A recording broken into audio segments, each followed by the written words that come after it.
Hey, what's up guys? Welcome to Trimmed Out. In this series we're going to be showing you guys some really cool stuff in the world of moldings, trim, and millwork. So for the first episode, episode 1, we're going to go upstairs and check out some work that we actually did about a year ago at this house. And let's go on upstairs and check it out.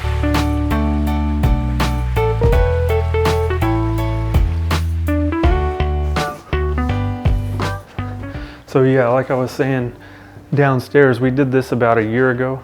This is a recessed panel wainscoting, and what we did here was we did a recessed panel wainscoting all the way around the room, about 44 inches high.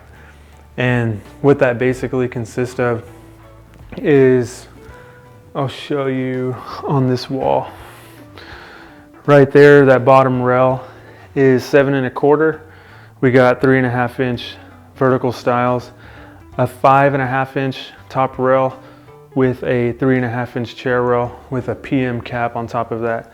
Inside each panel we did a PM6, or some people call it PM2 depending on the supplier, and that's a 3/4 inch offset panel molding.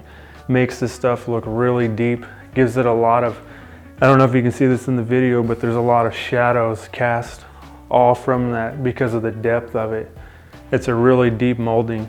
So when we designed it, or when the customer designed this, she actually sketched it out on a piece of paper.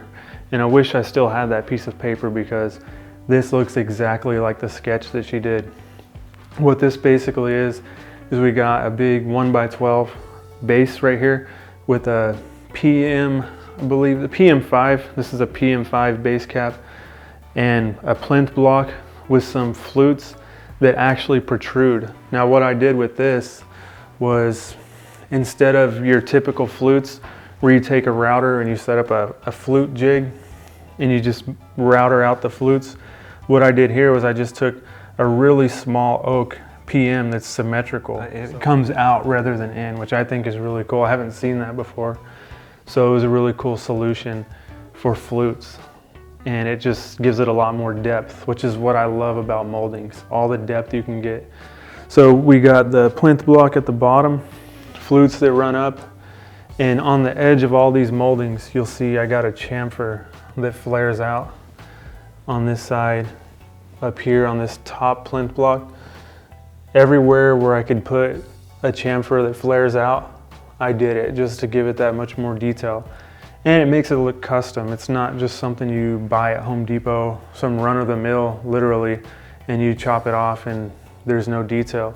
We like to do things like this just to make it look like it was made for right here. So moving up, we just have this little beam going across, and that was just to stack it proportionally.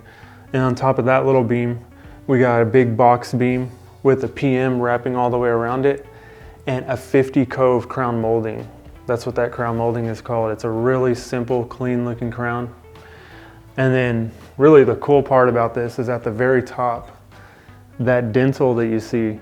And the way I did that, when I cut these dentil moldings, it's just a block, and I just cut, I can't remember how many exactly, it's been like a year, but I counted them out and there was about 100 little blocks that we individually nailed on there. And I just started over here on this side, nailed that first one in, put a spacer, nailed the next one in, put a spacer, and so on and so forth, all the way around. And it looks awesome. This reminds me of like when you walk into a store at the mall, it's like a really grand entrance. Really cool. And then the color with the satin finish, this place looks awesome. Now inside here, behind the TVs were previously mounted. We just took them off and then remounted them when we put this tongue and groove pine in here. And we stained that to like a dark oak finish or something like that. I can't remember exactly, but it just gives it a nice accent wall, and it just came out really good. Super pleased with everything that we did in this room. All right, so that's gonna wrap it up for this first episode of Trimmed Out. And we're gonna be showing you guys our own work, other carpenters' work, people we don't even know's work. If I see something cool that has to do with millwork and trim, moldings, we're definitely gonna bust the camera out and film a little episode for you guys just to show you what we deal with every day in the world of moldings. So this place is definitely trimmed out, and I will see you guys next time.